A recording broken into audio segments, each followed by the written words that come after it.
one of the initiatives we will begin this spring, BBU staff at almost every sale that will occur, as long as that satellite or marketing group or individual will allow us to, BBU staff will be in attendance and conducting really basic understanding performance workshops the day before sale. And one of the reasons we thought the sale venues, and particularly the day before the sale, would be the place to do this is because that's great interaction, grassroots time for us and the memberships. Lesson number 3 is one that from my experience in the packing industry, I tend to get pretty excited about, and that's on the ultrasound/carcass end. Colin, we call that 301.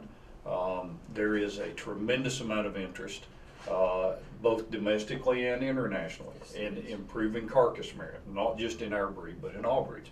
And ultrasound is one of the areas that is very, very important to us. It's a way for us to track genetic improvement of the carcass traits without having to slaughter the animal. So what is BBU currently doing in terms of genetic evaluations with ultrasounds? Well, with ultrasound, we generate 4 EPDs. We have our ribeye area EPD, we have our IMF or intermuscular fat EPD, our rib fat, and our rump fat EPD. And those are the 4 traits that we're able to collect through ultrasound measures. And there's enough data and information out there that we were able to incorporate those into genetic evaluation and generate EPDs. So with those 4 traits, there's always room for improvement. For so many of our breeders that are out there, they may not retain ownership through the feed yard, and they may not know for sure how their cattle would do in a feed yard type situation if we were to hang them on a rail. But ultrasound gives us a peek under the hide and lets us see what those cattle are capable of doing genetically. So it's very important that we utilize the tool that's in front of us to help make advancements moving forward. Absolutely. And one of and ultrasound may be more than any of the other traits, standardization is so vitally important.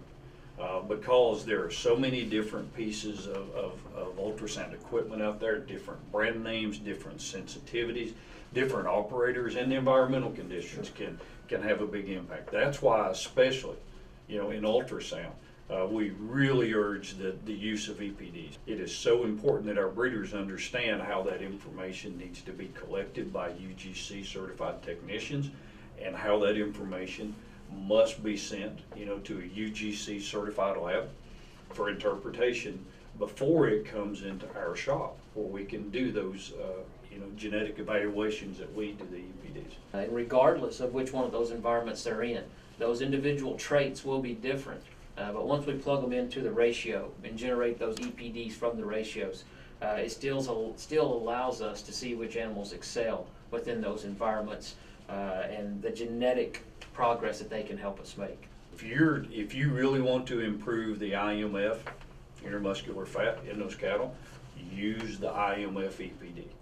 And that information is driven by the information that is collected by UGC certified techs that comes through this office and a certified lab. If an animal does not have IMF EPDs, the rate of genetic progress you're going to make is going to be much slower. The last lesson in the series is going to be 401, and who knows, we may add some more later on, but 401, at the end of the day, it's funny, we can sit here and we can talk about collecting weights, we can talk about carcass, we can do all this stuff, but at the very end of the day, man, these cattle got to be sound.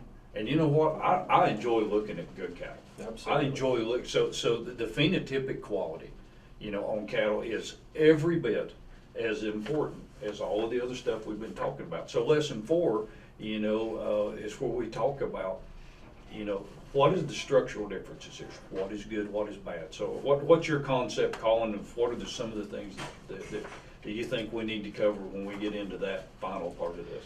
Yeah, basically the phenotype of those animals that we're talking about there, their physical characteristics is they have to be functional. First and foremost, those animals, as you mentioned, have to be structurally correct and sound on their feet and legs. I get excited about for Beefmaster breeders and BBU members is the long history that this breed has had you know, through the classification program, of being able to go out and assist the members and the breeders, you know, to educate them about the good phenotypic quality points. We do have that classification system in place. We still classify cattle. We still encourage members to do it. And one of the things I find very interesting now, one of our friendly competitors in the breed arena, which happens to be the largest breed registration out there, they're actually embarking on, they don't call it classification, but they're going to start collecting information from a structural standpoint, hoof shape and things of that nature. So their concept is they can, you know, they're going to try to build EPDs, but you know what? This breed's way ahead of the game on that through our classification program and training, you know, our members about phenotype and these things.